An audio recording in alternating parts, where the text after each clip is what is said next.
Memahami standar jaringan kabel dan nirkabel. Denny Rian P. 6. Reski Bima J.A. 24. Pengertian jaringan. Jaringan komputer adalah dua atau lebih perangkat komputasi yang terhubung dan dapat berkomunikasi serta berbagi sumber daya, seperti data, file, printer, atau akses internet. Jaringan ini memungkinkan pertukaran informasi dan peningkatan efisiensi dalam berbagai aktivitas, baik di rumah, kantor, maupun skala global. Jaringan kabel.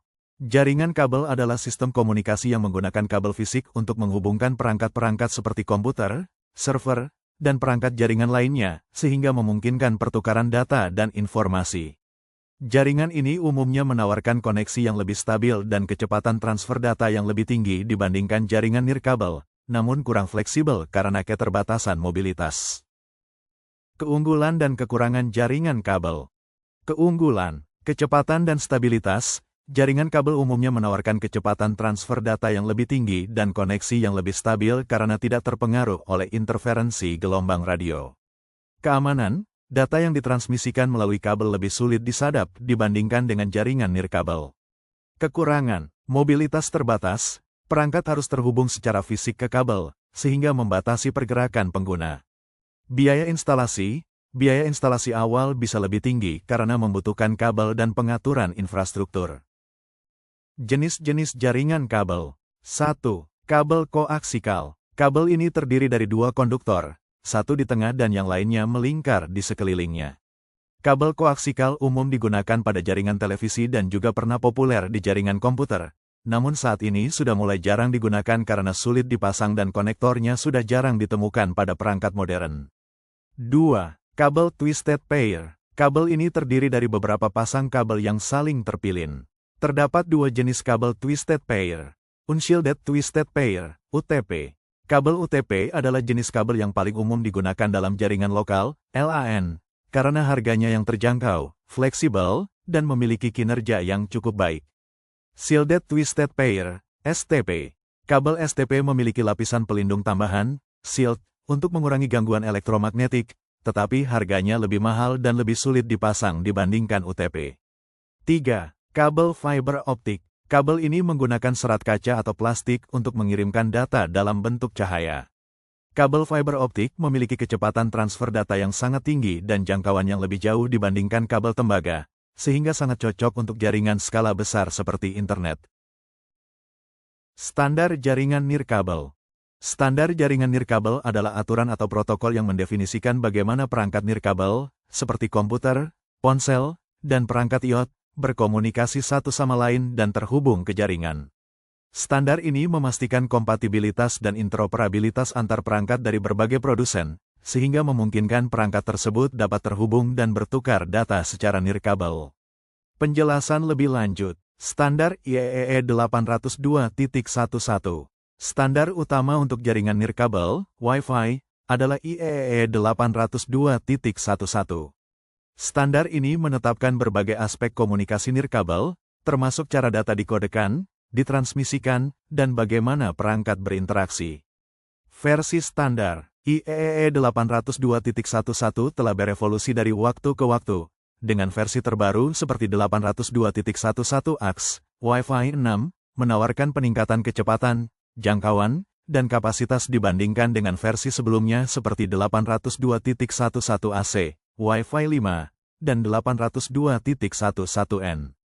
Wi-Fi Alliance. Organisasi Wi-Fi Alliance menggunakan sistem penamaan yang lebih sederhana untuk standar IEEE 802.11, seperti Wi-Fi 6, untuk 802.11ax, dan Wi-Fi 5, untuk 802.11ac, yang bertujuan untuk memudahkan konsumen memahami kemampuan perangkat.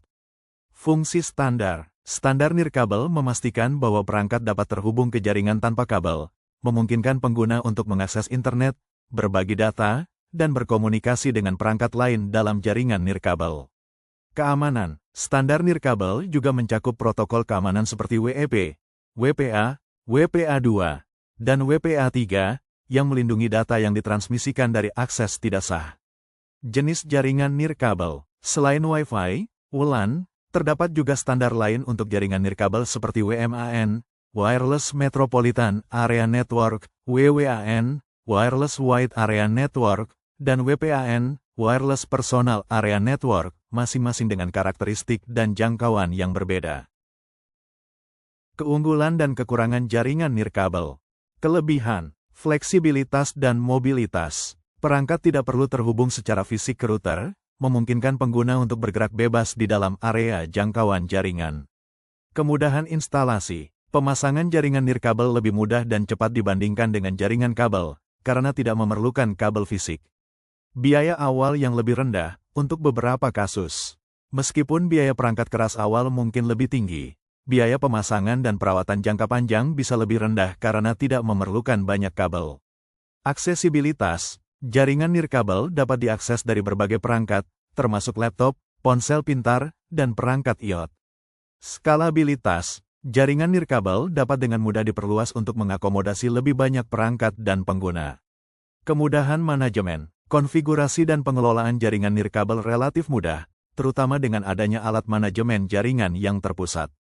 Kekurangan, kecepatan dan stabilitas. Kecepatan transfer data pada jaringan nirkabel seringkali lebih lambat dan kurang stabil dibandingkan dengan jaringan kabel, terutama jika terdapat banyak pengguna atau hambatan fisik.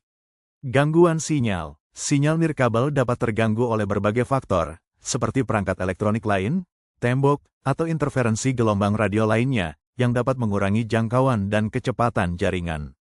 Masalah keamanan. Jaringan nirkabel lebih rentan terhadap serangan siber, seperti peretasan, pencurian data, atau akses tidak sah, karena sinyalnya dapat diakses oleh siapa saja dalam jangkauan. Jangkauan terbatas. Jangkauan jaringan nirkabel terbatas, terutama pada jaringan Wi-Fi, dan dapat dipengaruhi oleh berbagai faktor seperti jarak dari router, hambatan fisik, dan interferensi. Ketergantungan pada daya. Perangkat nirkabel membutuhkan daya untuk beroperasi, yang dapat menjadi masalah jika terjadi pemadaman listrik atau jika perangkat tidak memiliki baterai yang cukup. Biaya perangkat keras. Meskipun biaya instalasi mungkin lebih rendah, biaya perangkat keras awal untuk jaringan nirkabel bisa lebih mahal dibandingkan dengan jaringan kabel, terutama untuk peralatan berkualitas tinggi. Kapasitas terbatas. Jumlah perangkat yang dapat terhubung ke jaringan nirkabel dalam satu waktu terbatas, dan kelebihan beban jaringan dapat menyebabkan penurunan kinerja. Kesimpulan jaringan kabel dan nirkabel. Kesimpulan, jaringan kabel dan nirkabel memiliki kelebihan dan kekurangan masing-masing. Jaringan kabel menawarkan kecepatan dan stabilitas yang lebih baik, tetapi kurang fleksibel dan mobilitasnya terbatas. Sebaliknya, jaringan nirkabel menawarkan fleksibilitas dan mobilitas tinggi, namun bisa lebih lambat dan rentan terhadap gangguan. Pemilihan jenis jaringan terbaik bergantung pada kebutuhan spesifik pengguna. Tang Yu